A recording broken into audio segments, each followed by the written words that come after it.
Now, let's drift off to sleep. Today, you'll be falling asleep during a thunderstorm inside of a cozy camper trailer next to a lake in the mountains.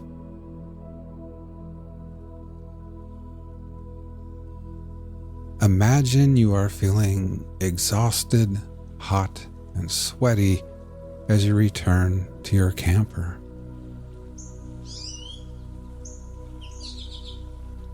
You've just conquered your long-held dream of hiking to the very summit of Moonrest Mountain.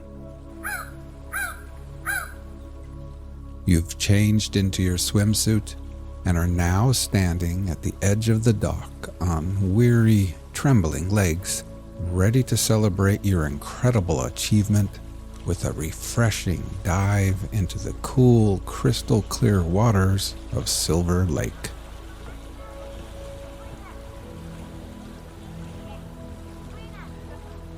With your arms raised above your head and ready to dive in, you glance at the slow-moving dark clouds on the horizon.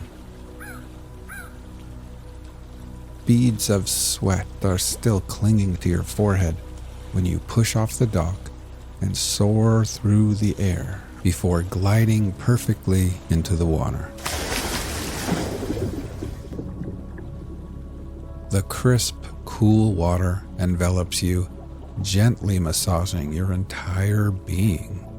You can almost taste the clean, mineral freshness of the water as it washes away all the sweat, dust, and grime from your skin.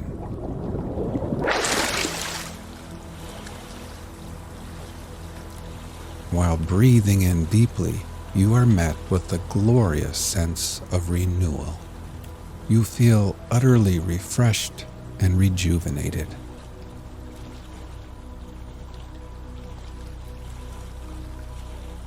You swim back to the dock and climb the cool aluminum ladder.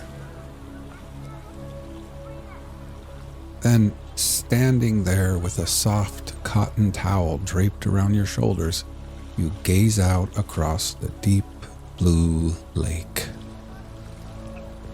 Here and there, motorboats, canoes, sailboats, and jet skis are now headed towards the shores. Everyone knows rain is coming.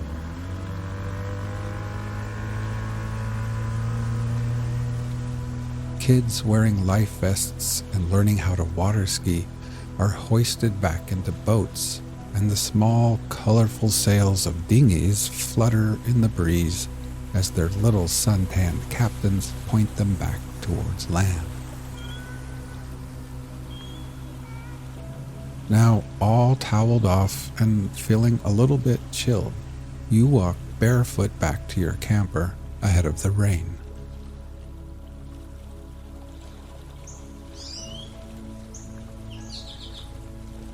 At the little picnic table, you collect your book, coffee mug, and sunglasses.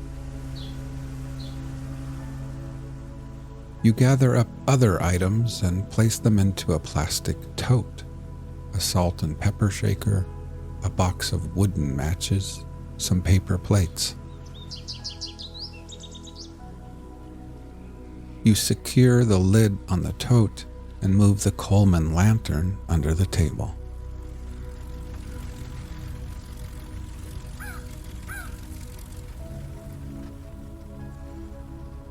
At the fire pit, you fold up your camping chair and tuck it below the protective cover of a tall ponderosa pine. Then you return to your camper, open the door, and step inside.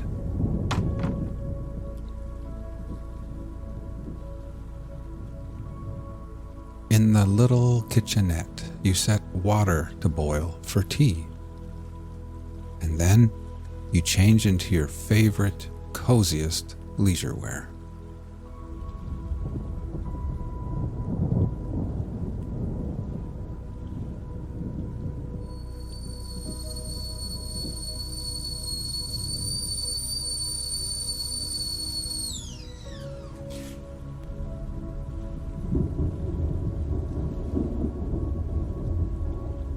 while the hot tea steeps, you settle at the quaint table and gaze out the window, watching as boats reach the shore and families hurry off to their campers and tents and cabins.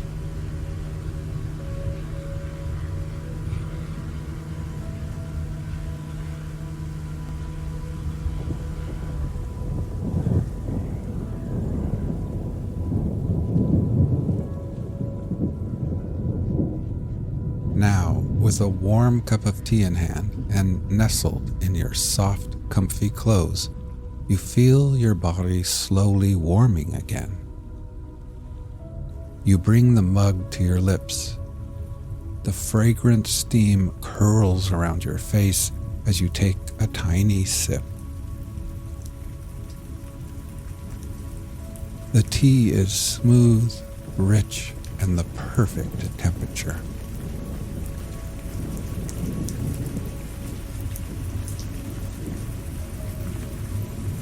You take a bigger sip, and the tea flows down to your core, melting away the chill from the lake. A rush of warmth spreads throughout your body, like a wave of little goosebumps, and you're suddenly filled with a sense of deep accomplishment, peace, and satisfaction.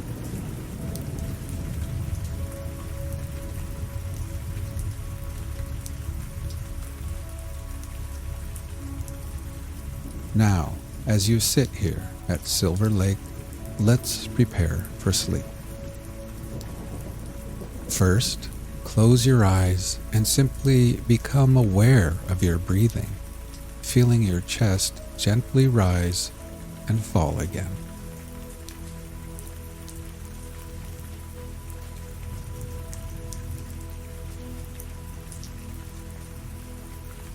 Next, let's take a few deeper breaths.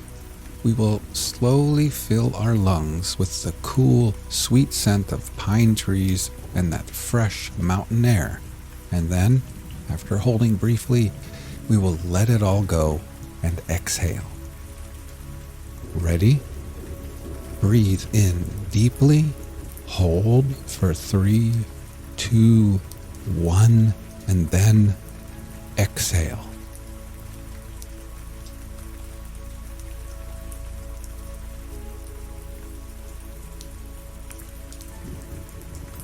One more time. Breathe in deeply, hold for 3, 2, 1, and exhale.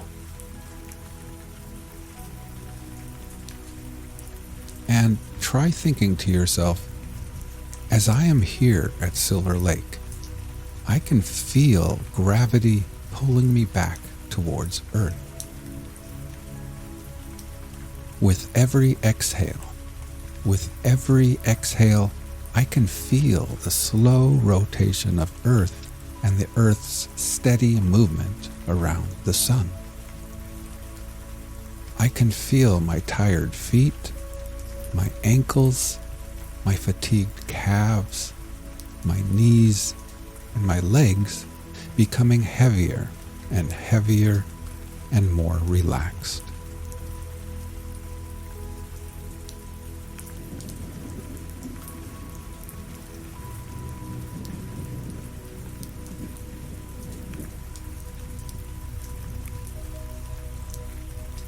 You finish the last sip of your perfect tea, and then you pick up a little pencil and notebook resting on the table. With them in hand, you make your way to the sleeping nook at the other end of the camper, where you collapse heavily into the soft, wide bed.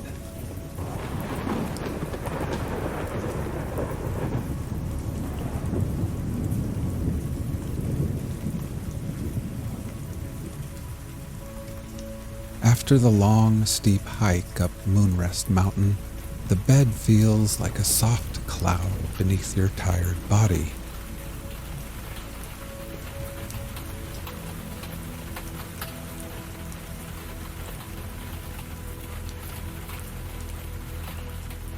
The little windows by the bed are cracked open, and your nostrils catch the pleasant scent of fresh rain on pine needles and moss.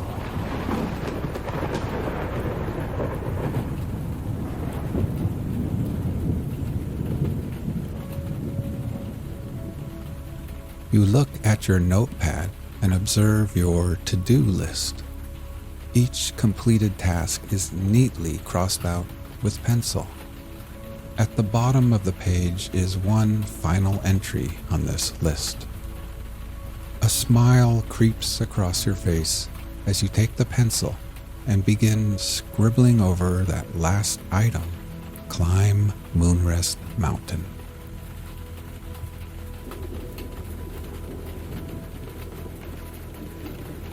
You set the notepad aside, thinking how perfect everything feels at this moment.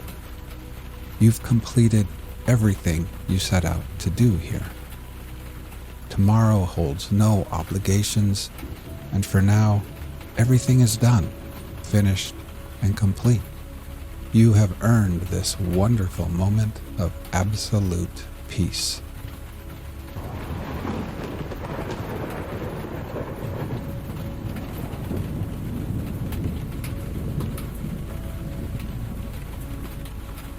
Your body sinks deeper into the soft bed. Every muscle relaxes from the tips of your fingers to the soles of your tired feet as you surrender to the peace and calm and take in the rich mountain air.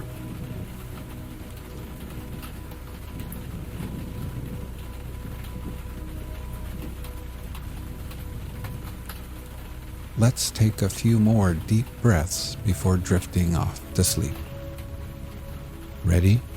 Breathe in deeply, hold for 3, 2, 1, and then exhale.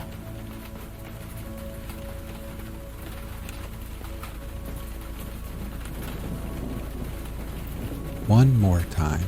Breathe in deeply, hold for 3, 2, 1, and exhale.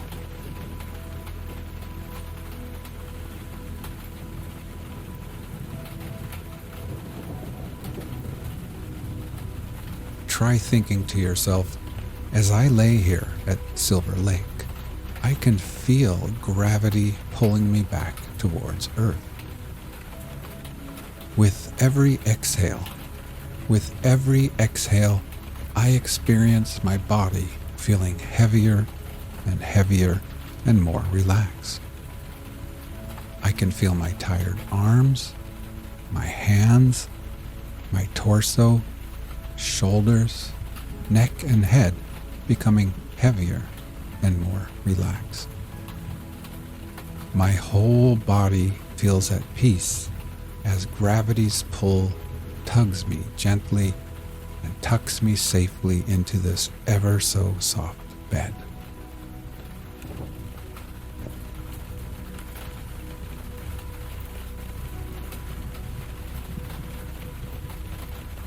Now, feeling oh so satisfied, safe, accomplished, rejuvenated, sleepy, and happy, you reach over to a little transistor radio, tune it to your favorite station, then lay back and close your eyes.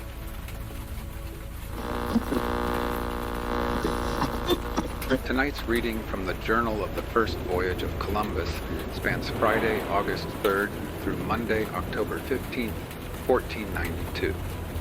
You'll hear the Admiral's formal prologue, the departure from Palos, repairs and calms in the Canaries, and the long westing, weed, birds, and patient reckonings, culminating in first landfall at Guanahani on October 12th.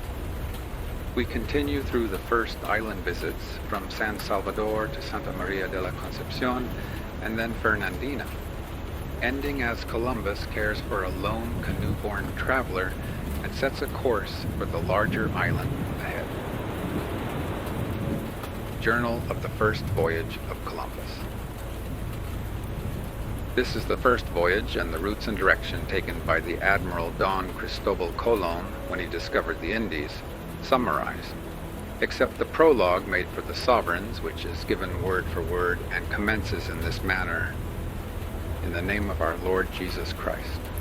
Because, O most Christian and very high, very excellent and puissant princes, King and Queen of the Spains and of the islands of the sea, our lords in this present year of 1492, after your highnesses had given an end to the war with the Moors who reigned in Europe, and had finished it in the very great city of Granada, where in this present year, on the 2nd day of the month of January, by force of arms, I saw the royal banners of your highnesses placed on the towers of Alfambra, which is the fortress of that city.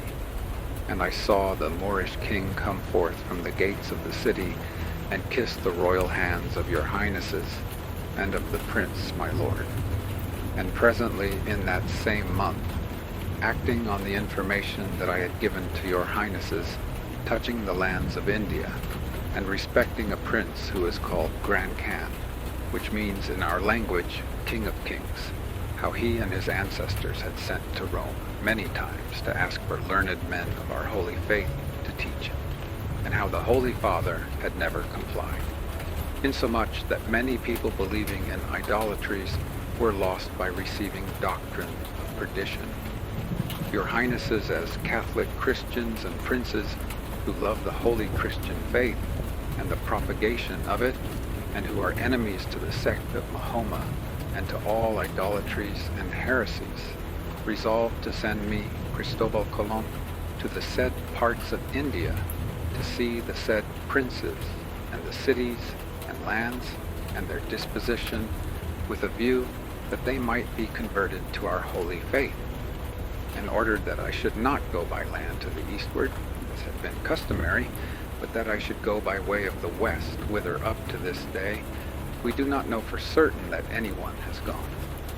Thus, after having turned out all the Jews from all your kingdoms and lordships, in the same month of January, your highnesses gave orders to me that with a sufficient fleet I should go to the said parts of India, and for this they made great concessions to me, and ennobled me, so that henceforward I should be called Don, and should be Chief Admiral of the Ocean Sea, perpetual Viceroy and Governor of all the islands and continents that I should discover and gain, and that I might hereafter discover and gain in the Ocean Sea, and that my eldest son should succeed, and so on from generation to generation forever.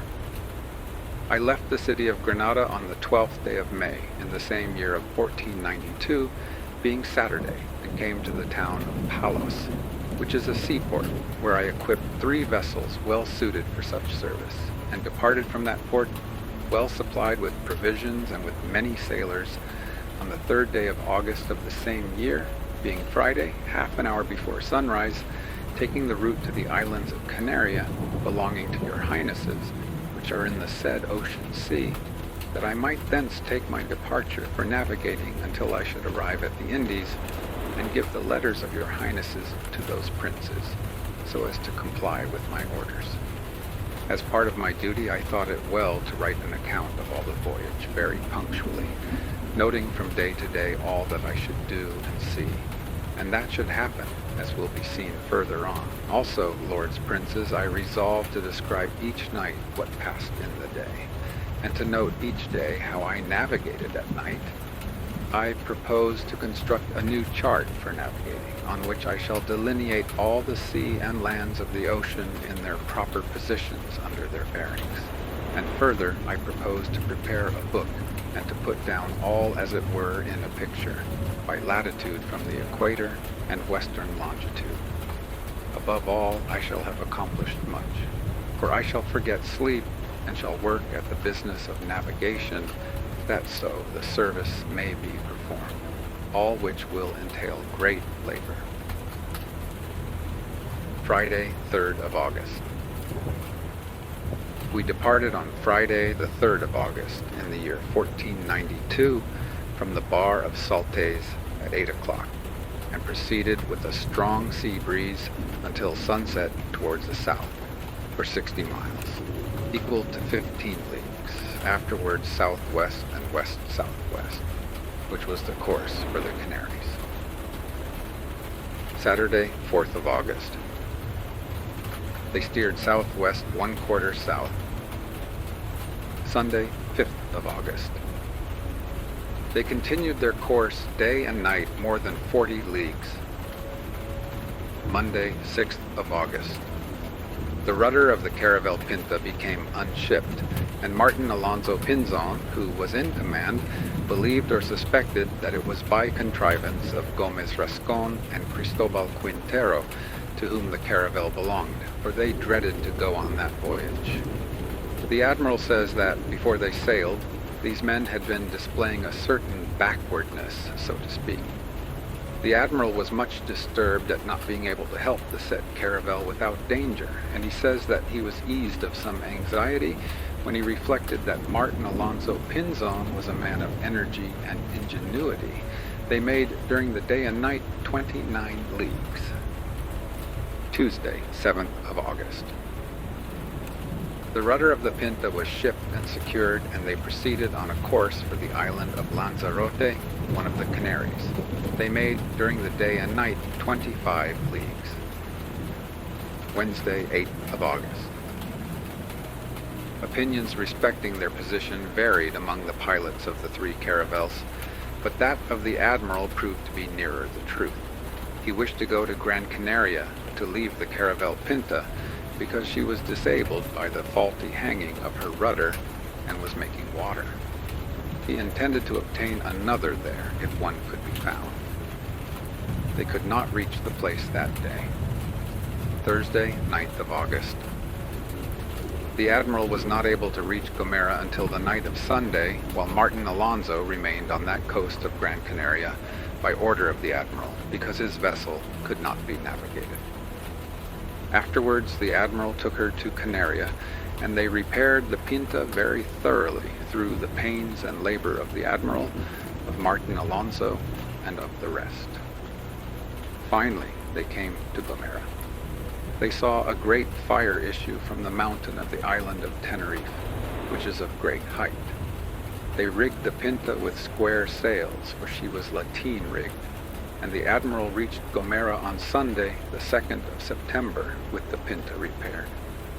The admiral says that many honorable Spanish gentlemen who were at Gomera with Doña Inés Peraza, mother of Guillen Peraza, who was afterwards the first count of Gomera, and who were natives of the island of Hierro, declared that every year they saw land to the west of the Canaries, and others, natives of Gomera, affirmed the same on oath. The admiral here says that he remembers when in Portugal in the year 1484, a man came to the king from the island of Madeira to beg for a caravel to go to this land that was seen, who swore that it could be seen every year and always in the same way. He also says that he recollects the same thing being affirmed in the islands of the Azores, and all these lands were described as in the same direction and as being like each other and of the same size. Having taken in water, wood, and meat, and all else that the men had who were left at Gomera by the admiral when he went to the island of Canaria to repair the Caravel Pinta, he finally made sail from the said island of Gomera with his 3 caravels on Thursday, the 6th day of September. Thursday, 6th of September. He departed on that day from the port of Gomera in the morning and shaped a course to go on his voyage, having received tidings from a caravel that came from the island of Hierro that 3 Portuguese caravels were off that island with the object of taking him. This must have been the result of the king's annoyance that Colon should have gone to Castile. There was a calm all that day and night, and in the morning he found himself between Gomera and Tenerife. Friday, 7th of September. The calm continued all Friday and Saturday until the 3rd hour of the night. Saturday, 8th of September. At the 3rd hour of Saturday night it began to blow from the northeast, and the admiral shaped a course to the west. He took in much sea over the bows, which retarded progress, and 9 leagues were made in that day and night. Sunday, 9th of September. This day the admiral made 19 leagues, and he arranged to reckon less than the number run, because if the voyage was of long duration, the people would not be so terrified and disheartened. In the night he made 120 miles at the rate of 12 miles an hour, which are 30 leagues. The sailors steered badly, letting the ship fall off to northeast, and even more, respecting which the admiral complained many times. Monday, 10th of September. In this day and night he made 60 leagues at the rate of 10 miles an hour, which are 2.5 leagues, but he only counted 48 leagues, that the people might not be alarmed if the voyage should be long. Tuesday, 11th of September. That day they sailed on their course, which was west, and made 20 leagues and more. They saw a large piece of the mast of a ship of 120 tons, but were unable to get it. In the night they made nearly 20 leagues, but only counted 16, for the reason already given. Wednesday, 12th of September. That day, steering their course, they made 33 leagues during the day and night, counting less. Thursday, 13th of September. That day and night, steering their course, which was west, they made 33 leagues, counting 3 or 4 less. The currents were against them. On this day, at the commencement of the night, the needles turned a half point to northwest, and in the morning they turned somewhat more northwest. Friday, 14th of September. That day they navigated on their westerly course, day and night 20 leagues, counting a little less. Here those of the Caravel Nina reported that they had seen a tern and a boatswain bird, and these birds never go more than 25 leagues from the land. Saturday, 15th of September. That day and night they made 27 leagues, and rather more on their west course. And in the early part of the night there fell from heaven into the sea a marvelous flame of fire, at a distance of about 4 or 5 leagues from them. Sunday, the 16th of September. That day and night they steered their course west, making 39 leagues, but the admiral only counted 36. There were some clouds and small rain.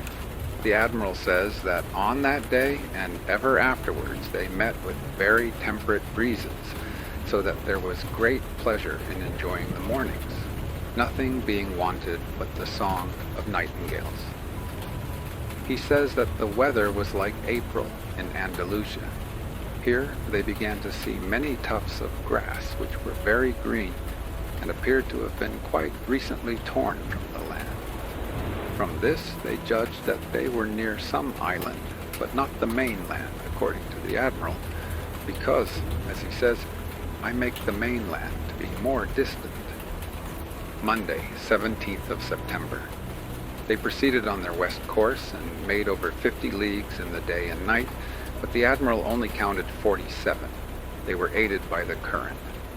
They saw much very fine grass and herbs from rocks, which came from the west. They, therefore, considered that they were near land. The pilots observed the north point and found that the needles turned a full point to the west of north.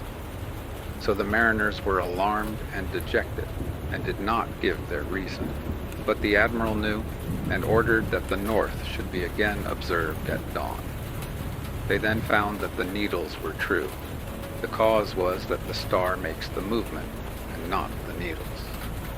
At dawn on that Monday they saw much more weed appearing, like herbs from rivers, in which they found a live crab, which the admiral kept. He says that these crabs are certain signs of land. The seawater was found to be less salt than it had been since leaving the Canaries. The breezes were always soft. Everyone was pleased, and the best sailors went ahead to sight the first land. They saw many tunny fish, and the crew of the Nina killed one. The admiral here says that these signs of land came from the west, in which direction I trust in that high God in whose hands are all victories, that very soon we shall sight land. In that morning he says that a white bird was seen which has not the habit of sleeping on the sea, called Rabo de Junco, boatswain bird. Tuesday, the 18th of September. This day and night they made over 55 leagues, the admiral only counting 48. In all these days the sea was very smooth, like the river at Seville. This day Martin Alonso, with the Pinta, which was a fast sailor, did not wait, for he said to the admiral from his caravel that he had seen a great multitude of birds flying westward, that he hoped to see land that night, and that he therefore pressed onward. A great cloud appeared in the north, which is a sign of the proximity of land. Wednesday, 19th of September. The admiral continued on his course, and during the day and night he made but 25 leagues because it was calm. He counted 22. This day, at 10 o'clock, a booby came to the ship, and in the afternoon another arrived, these birds not generally going more than 20 leagues from the land. There was also some drizzling rain without wind, which is a sure sign of land. The admiral did not wish to cause delay by beating to windward to ascertain whether land was near, but he considered it certain that there were islands both to the north and south of his position, as indeed there were, and he was passing through the middle of them. For his desire was to press onwards to the Indies, the weather being fine, for on his return, God willing, he could see all. These are his own words. Here the pilots found their positions. He of the Niña made the Canaries 440 leagues distant, the Pinta 420. The pilot of the admiral's ship made the distance exactly 400 leagues. Thursday, 20th of September. This day the course was west by north, and as her head was all round the compass owing to the calm that prevailed, the ship made only 7 or 8 leagues. 2 boobies came to the ship, and afterwards another, a sign of the proximity of land. They saw much weed, although none was seen on the previous day. They caught a bird with the hand, which was like a tern, but it was a river bird, not a sea bird, the feet being like those of a gull. At dawn, 2 or 3 land birds came singing to the ship, and they disappeared before sunset. Afterwards a booby came from west-northwest, and flew to the southwest, which was a sign that it left land in the west-northwest. For these birds sleep on shore and go to sea in the mornings in search of food, not extending their flight more than 20 leagues from the land. Friday, 21st September. Most of the day it was calm, and later there was a little wind. During the day and night they did not make good more than 13 leagues. At dawn they saw so much weed that the sea appeared to be covered with it, and it came from the west. A booby was seen. The sea was very smooth like a river, and the air the best in the world. They saw a whale, which is a sign that they were near land, because they always keep near the shore. Saturday, 22nd of September. They shaped a course west-northwest, more or less, her head turning from one to the other point, and made 30 leagues. Scarcely any weed was seen. They saw some sandpipers and another bird. Here, the admiral says, "This contrary wind was very necessary for me, because my people were much excited at the thought that in these seas no wind ever blew in the direction of Spain." Part of the day there was no weed, and later it was very thick. Sunday, 23rd of September. They shaped the course northwest and at times more northerly. Occasionally they were on their course, which was west, and they made about 22 leagues. They saw a dove and a booby, another river bird, and some white birds. There was a great deal of weed, and they found crabs in it. The sea being smooth and calm, the crew began to murmur, saying that here there was no great sea, and that the wind would never blow so that they could return to Spain. Afterwards the sea rose very much without wind, which astonished them. The admiral here says, "Thus the high sea was very necessary to me, such as had not appeared but in the time of the Jews when they went out of Egypt and murmured against Moses who delivered them out of captivity." Monday, the 24th of September. The admiral went on his west course all day and night, making 14 leagues. He counted 12. A booby came to the ship, and many sandpipers. Tuesday, 25th of September. This day began with a calm, and afterwards there was wind.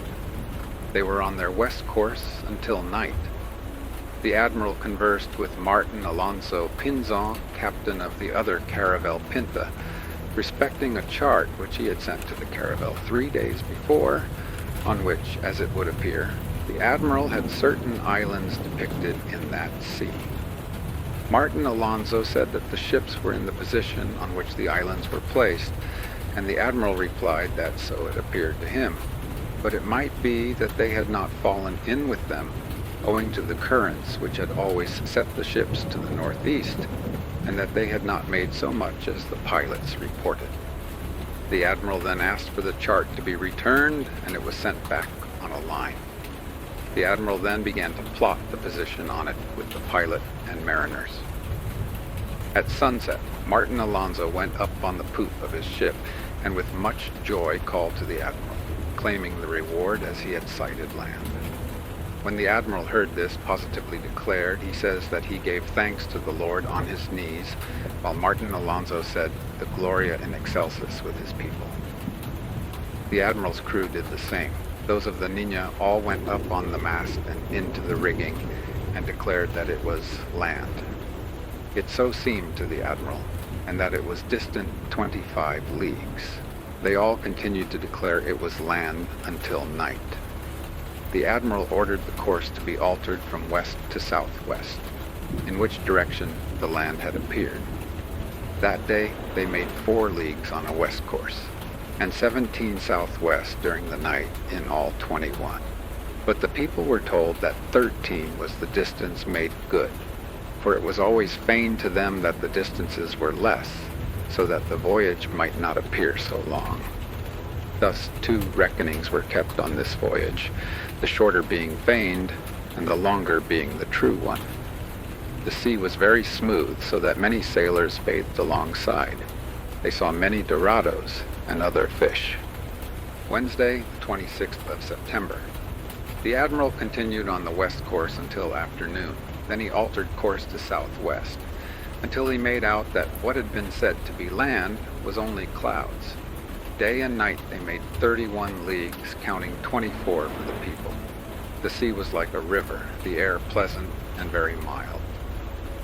Thursday, 27th of September. The course west and distance made good during day and night, 24 leagues, 20 being counted for the people. Many dorados came, 1 was killed, a boatswain bird came. Friday, 28th of September. The course was west, and the distance, owing to calms, only 14 leagues in day and night, 13 leagues being counted.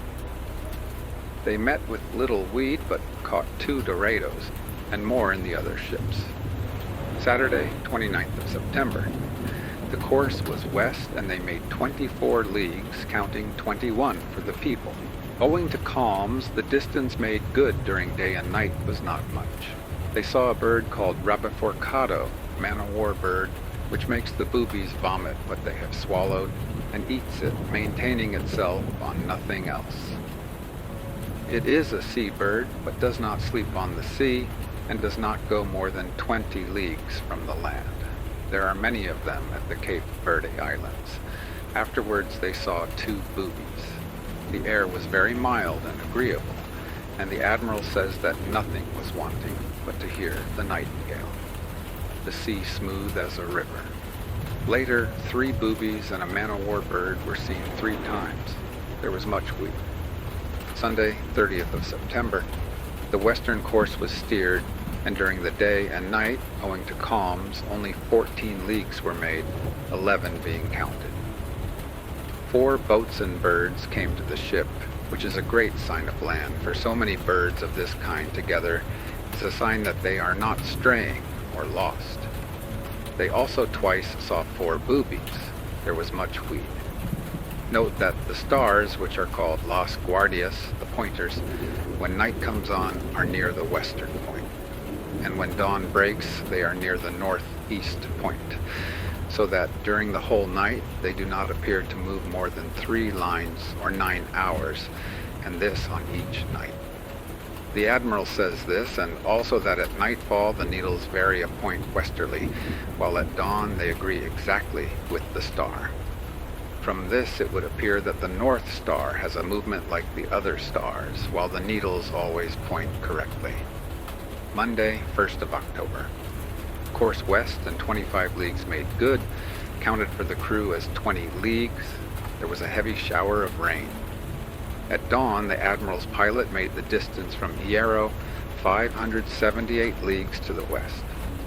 The reduced reckoning which the Admiral showed to the crew made it 584 leagues, but the truth which the Admiral observed and kept secret was 707. Tuesday, 2nd of October. Course west, and during the day and night 39 leagues were made good, counted for the crew as 30. The sea always smooth. Many thanks be given to God, says the Admiral, that the weed is coming from east to west, contrary to its usual course. Many fish were seen, and one was killed. A white bird was also seen that appeared to be a gull. Wednesday, 3rd of October. They navigated on the usual course and made good 47 leagues, counted as 40. Sandpipers appeared, and much weed, some of it very old and some quite fresh and having fruit. They saw no birds. The Admiral, therefore, thought that they had left the islands behind them, which were depicted on the charts. The Admiral here says that he did not wish to keep the ships beating about during the last week, and in the last few days when there were so many signs of land, although he had information of certain islands in this region. For he wished to avoid delay, his object being to reach the Indies. He says that to delay would not be wise. Thursday, 4th of October. Course west and 63 leagues made good during the day and night, counted as 46. More than 40 sandpipers came to the ship in a flock, and 2 boobies and a ship's boy hit one with a stone. There also came a man-o'-war bird and a white bird like a gull. Friday, 5th of October. The Admiral steered his course, going 11 miles an hour, and during the day and night they made good 57 leagues. As the wind increased somewhat during the night, 45 were counted. The sea was smooth and quiet. To God, he says, be many thanks given, the air being pleasant and temperate, with no weed, many sandpipers, and flying fish coming on the deck in numbers. Saturday, 6th of October. The Admiral continued his west course, and during day and night they made good 40 leagues, 33 being counted. This night, Martin Alonso said that it would be well to steer south of west, and it appeared to the Admiral that Martin Alonso did not say this with respect to the island of Chipango. He saw that if an error was made, the land would not be reached so quickly, and that consequently it would be better to go at once to the continent and afterwards to the islands. Sunday, 7th of October. The west course was continued. For 2 hours they went at the rate of 12 miles an hour, and afterwards 8 miles an hour. They made good 23 leagues, counting 18 for the people. This day, at sunrise, the Caravel Niña, which went ahead being the best sailor, and pushed forward as much as possible to sight the land first, so as to enjoy the reward which the sovereigns had promised to whoever should see it first, hoisted a flag at the masthead and fired a gun, as a signal that she had sighted land, for such was the Admiral's order. He had also ordered that, at sunrise and sunset, all the ships should join him, because those 2 times are most proper for seeing the greatest distance, the haze clearing away. No land was seen during the afternoon, as reported by the Caravel Niña, and they passed a great number of birds flying from north to southwest. This gave rise to the belief that the birds were either going to sleep on land, or were flying from the winter, which might be supposed to be near in the land whence they were coming. The Admiral was aware that most of the islands held by the Portuguese were discovered by the flight of birds. For this reason, he resolved to give up the west course and to shape a course west-southwest for the 2 following days. He began the new course 1 hour before sunset. They made good during the night about 5 leagues and 23 in the day, altogether 28 leagues. Monday, 8th of October. The course was west-southwest, and 11.5 or 12 leagues were made good in the day and night. and at times it appears that they went at the rate of 15 miles an hour during the night, if the handwriting is not deceptive. The sea was like the river at Seville. Thanks be to God, says the Admiral. The air is very soft like the April at Seville, and it is a pleasure to be here, so balmy are the breezes. The weeds seem to be very fresh. There were many land birds, and they took one that was flying to the southwest. Terns, ducks, and a booby were also seen. Tuesday, 9th of October. The course was southwest, and they made 5 leagues. The wind then changed, and the Admiral steered west by north 4 leagues. Altogether, in day and night, they made 11 leagues by day and 20.5 leagues by night, counted as 17 leagues altogether. Throughout the night, birds were heard passing. Wednesday, 10th of October. The course was west-southwest, and they went at the rate of 10 miles an hour, occasionally 12 miles, and sometimes 7. During the day and night, they made 59 leagues, counted as no more than 44. Here the people could endure no longer. They complained of the length of the voyage, but the Admiral cheered them up in the best way he could, giving them good hopes of the advantages they might gain from it. He added that, however much they might complain, he had to go to the Indies, and that he would go on until he found them with the help of our Lord. Thursday, 11th of October. The course was west-southwest, and there was more sea than there had been during the whole of the voyage. They saw sandpipers and a green reed near the ship. Those of the Caravel Pinta saw a cane and a pole, and they took up another small pole which appeared to have been worked with iron. Also another bit of cane, a land plant, and a small board. The crew of the Caravel Nina also saw signs of land and a small branch covered with berries. Everyone breathed afresh and rejoiced at these signs. The run until sunset was 27 leagues. After sunset, the Admiral returned to his original west course, and they went along at the rate of 12 miles an hour. Up to 2 hours after midnight, they had gone 90 miles, equal to 22.5 leagues. As the Caravel Pinta was a better sailor and went ahead of the Admiral, she found the land and made the signals ordered by the Admiral. The land was first seen by a sailor named Rodrigo de Triana, but the Admiral, at 10 o'clock, being on the castle of the poop, saw a light, though it was so uncertain that he could not affirm it was land. He called Pero Gutierrez, a gentleman of the king's bedchamber, and said that there seemed to be a light, and that he should look at it. He did so, and saw it. The Admiral said the same to Rodrigo Sanchez of Segovia, whom the king and queen had sent with the fleet as inspector, but he could see nothing, because he was not in a place whence anything could be seen. After the Admiral had spoken, he saw the light once or twice, and it was like a wax candle rising and falling. Friday, 12th of October.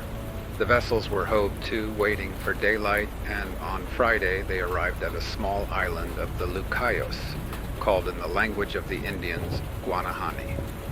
Presently they saw naked people. The Admiral went on shore in the armed boat, and Martin Alonso Pinzon and Vicente Yanez, his brother, who was captain of the Nina. The Admiral took the royal standard, and the captains went with 2 banners of the Green Cross, which the Admiral took in all the ships as a sign, with an F and a Y and a crown over each letter, one on one side of the cross and the other on the other. Having landed, they saw trees very green, and much water, and fruits of diverse kinds. The Admiral called to the 2 captains, and to the others who leaped on shore, and to Rodrigo Escobedo, secretary of the whole fleet, and to Rodrigo Sanchez of Segovia, and said that they should bear faithful testimony that he, in presence of all, had taken, as he now took, possession of the said island for the king and for the queen his lords, making the declarations that are required, as is now largely set forth in the testimonies which were then made in writing. Presently, many inhabitants of the island assembled. What follows is in the actual words of the Admiral in his book of the first navigation and discovery of the Indies. I, he says, that we might form great friendship, for I knew that they were a people who could be more easily freed and converted to our holy faith by love than by force. Gave to some of them red caps and glass beads to put round their necks, and many other things of little value, which gave them great pleasure and made them so much our friends that it was a marvel to see.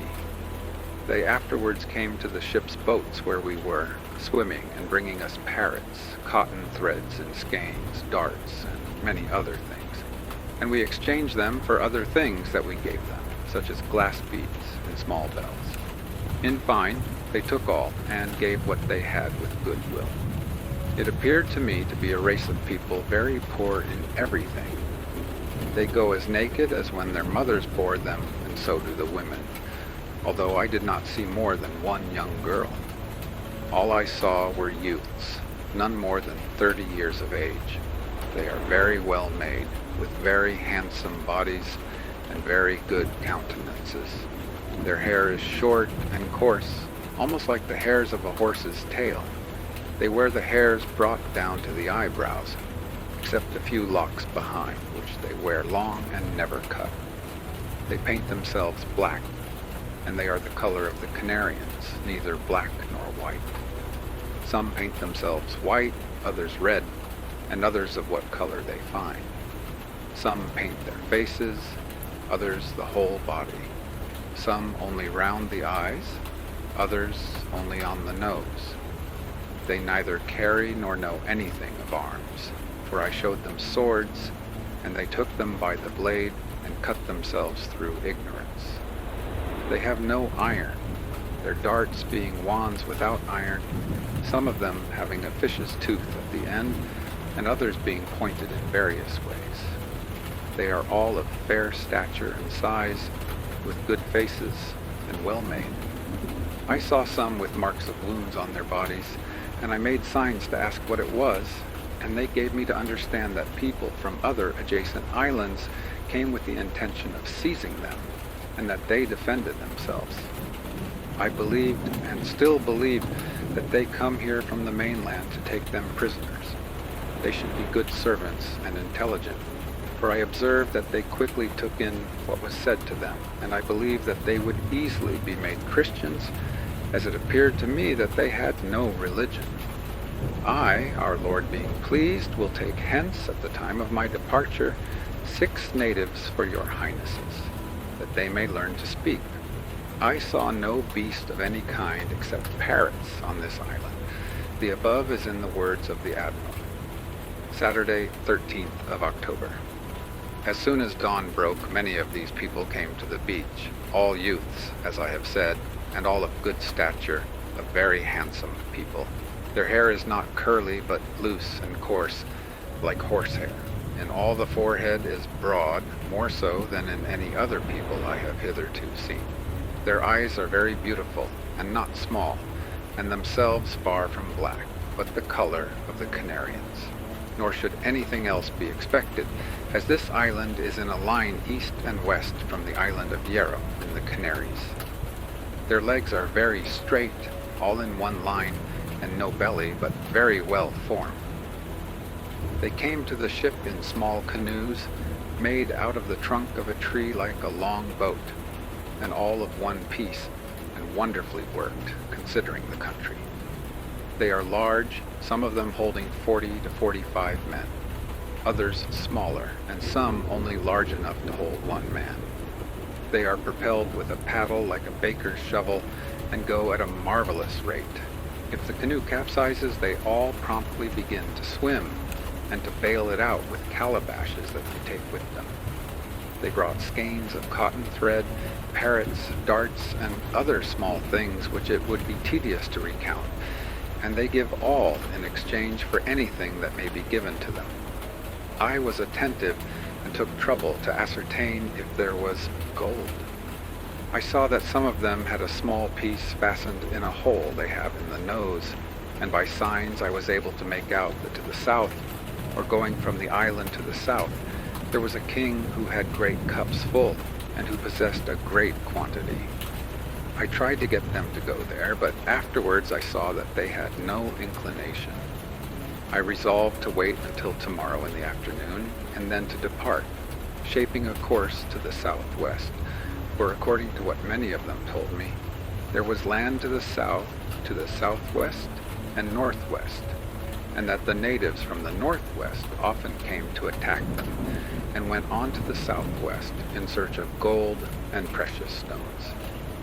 This island is rather large and very flat, with bright green trees, much water, and a very large lake in the center, without any mountain, and the whole land so green that it is a pleasure to look on it. The people are very docile, and for the longing to possess our things and not having anything to give in return, they take what they can get, and presently swim away. Still, they give away all they have got, for whatever may be given to them, down to broken bits of crockery and glass. I saw one give 16 skeins of cotton for 3 ciotes of Portugal, equal to 1 blanca of Spain, the skeins being as much as an arroba of cotton thread. I shall keep it, and shall allow no one to take it, preserving it all for your highnesses, for it may be obtained in abundance. It is grown in this island, though the short time did not admit of my ascertaining this for a certainty. Here also is found the gold they wear fastened in their noses. But in order not to lose time, I intend to go and see if I can find the island of Chipango. Now, as it is night, all the natives have gone on shore with their canoes. Sunday, 14th of October. At dawn, I ordered the ship's boat and the boats of the caravels to be got ready, and I went along the coast of the island and to the north-northeast to see the other side, which was on the other side to the east, and also to see the villages. Presently I saw 2 or 3, and the people all came to the shore, calling out and giving thanks to God. Some of them brought us water, others came with food, and when they saw that I did want to land, they got into the sea and came swimming to us. We understood that they asked us if we had come from heaven. One old man came into the boat, and others cried out in loud voices to all the men and women to come and see the men who had come from heaven, and to bring them to eat and drink. Many came, including women, each bringing something, giving thanks to God, throwing themselves on the ground and shouting to us to come on shore.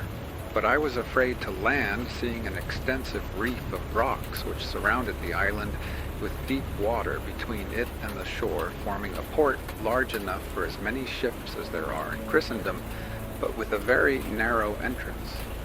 It is true that within this reef there are some sunken rocks, but the sea has no more motion than the water in a well. In order to see all this, I went this morning, that I might be able to give a full account to your highnesses, and also where a fortress might be established. I saw a piece of land which appeared like an island, although it is not one, and on it there were 6 houses. It might be converted into an island in 2 days, though I do not see that it would be necessary. For these people are very simple as regards the use of arms, as your highnesses will see from the 7 that I caused to be taken, to bring home and learn our language and return. Unless your highnesses should order them all to be brought to Castile, or to be kept as captives on the same island. For with 50 men they can all be subjugated and made to do what is required of them. Close to the above peninsula there are gardens of the most beautiful trees I ever saw, and with leaves as green as those of Castile in the month of April and May, and much water. I examined all that port, and afterwards I returned to the ship and made sail. I saw so many islands that I hardly knew how to determine to which I should go first. Those natives I had with me said, by signs, that there were so many that they could not be numbered, and they gave the names of more than 100. At last I looked out for the largest and resolved to shape a course for it, and so I did. It will be distant 5 leagues from this of San Salvador, and the others some more, some less. All are very flat, and all are inhabited. The natives make war on each other, although these are very simple-minded and handsomely formed people. Monday, 15th of October. I had laid by during the night with the fear of reaching the land to anchor before daylight, not knowing whether the coast was clear of rocks, and at dawn I made sail. As the island was more than 5 leagues distant and nearer 7, and the tide checked my way. It was noon when we arrived at the said island. I found that side facing towards the island of San Salvador trended north and south with a length of 5 leagues, and the other, which I followed, ran east and west for more than 10 leagues. As from this island I saw another larger one to the west, I clewed up the sails after having run all that day until night. Otherwise, I could not have reached the western cape. I gave the name of Santa Maria de la Concepcion to the island, and almost as the sun set, I anchored near the said cape to ascertain if it contained gold. For the people I had taken from the island of San Salvador told me that here they wore very large rings of gold on their arms and legs. I really believed that all they said was nonsense, invented that they might escape. My desire was not to pass any island without taking possession, so that one having been taken, the same may be said of all. I anchored and remained until today, Tuesday, when I went to the shore with the boats armed and landed. The people, who were numerous, went naked, and were like those of the other island of San Salvador. They let us go over the island and gave us what we required. As the wind changed to the southeast, I did not like to stay, and returned to the ship. A large canoe was alongside the Niña, and one of the men of the island of San Salvador, who was on board, jumped into the sea and got into the canoe. In the middle of the night before, another swam away behind the canoe, which fled, for there never was boat that could have overtaken her, seeing that in speed they have a great advantage. So they reached the land and left the canoe. Some of my people went on shore in chase of them, but they all fled like fowls, and the canoe they had left was brought alongside the caravel Niña, whither, from another direction, another small canoe came, with a man who wished to barter with skeins of cotton. Some sailors jumped into the sea, because he would not come on board the caravel, and seized him. I was on the poop of my ship, and saw everything. So I sent for the man, gave him a red cap, some small beads of green glass, which I put on his arms, and small bells, which I put in his ears, and ordered his canoe, which was also on board, to be returned to him. I sent him on shore, and presently made sail to go to the other large island which was in sight to the westward. I also ordered the other large canoe, which the caravel Niña was towing astern, to be cast adrift. And I soon saw that it reached the land at the same time as the man to whom I had given the above things. I had not wished to take the skein of cotton that he offered me.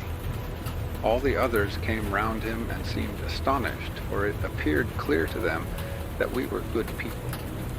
The other man who had fled might do us some harm, because we had carried him off, and for that reason I ordered this man to be set free, and gave him the above things, that he might think well of us. Otherwise, when your highnesses again send an expedition, they might not be friendly.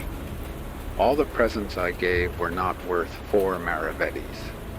At 10 we departed with the wind southwest, and made for the south to reach that other island, which is very large, and respecting which all the men that I bring from San Salvador make signs that there is much gold, and that they wear it as bracelets on the arms, on the legs, in the ears and nose, and round the neck. The distance of this island from that of Santa Maria is 9 leagues on a course east to west. All this part of the island trends northwest and southeast, and it appeared that this coast must have length of 28 leagues. It is very flat, without any mountain, like San Salvador and Santa Maria, all being beach without rocks, except that there are some sunken rocks near the land, whence it is necessary to keep a good lookout when it is desired to anchor and not to come to very near the land. But the water is always very clear, and the bottom is visible. At a distance of 2 shots of a Lombard, there is, off all these islands, such a depth that the bottom cannot be reached. These islands are very green and fertile, the climate very mild. They may contain many things of which I have no knowledge, for I do not wish to stop in discovering and visiting many islands to find gold. These people make signs that it is worn on the arms and legs, and it must be gold, for they point to some pieces that I have. I cannot err with the help of our Lord in finding out where this gold has its origin. Being in the middle of the channel between these 2 islands, that is to say, that of Santa Maria and this large one, to which I give the name of Fernandina, I came upon a man alone in a canoe going from Santa Maria to Fernandina. He had a little of their bread, about the size of a fist, a calabash of water, a piece of brown earth powdered and then kneaded, and some dried leaves, which must be a thing highly valued by them, for they bartered with it at San Salvador. He also had with him a native basket with a string of glass beads, and 2 blancas, by which I knew that he had come from the island of San Salvador, and had been to Santa Maria, and thence to Fernandina. He came alongside the ship, and I made him come on board as he desired, also getting the canoe inboard, after taking care of all his property. I ordered him to be given to eat bread and treacle, and also to drink. And so I shall take him on to Fernandina, where I shall return everything to him. Order that he may give a good account of us, that, our Lord pleasing, when your highnesses shall send here, those who come may receive honor, and that the natives may give them all they require.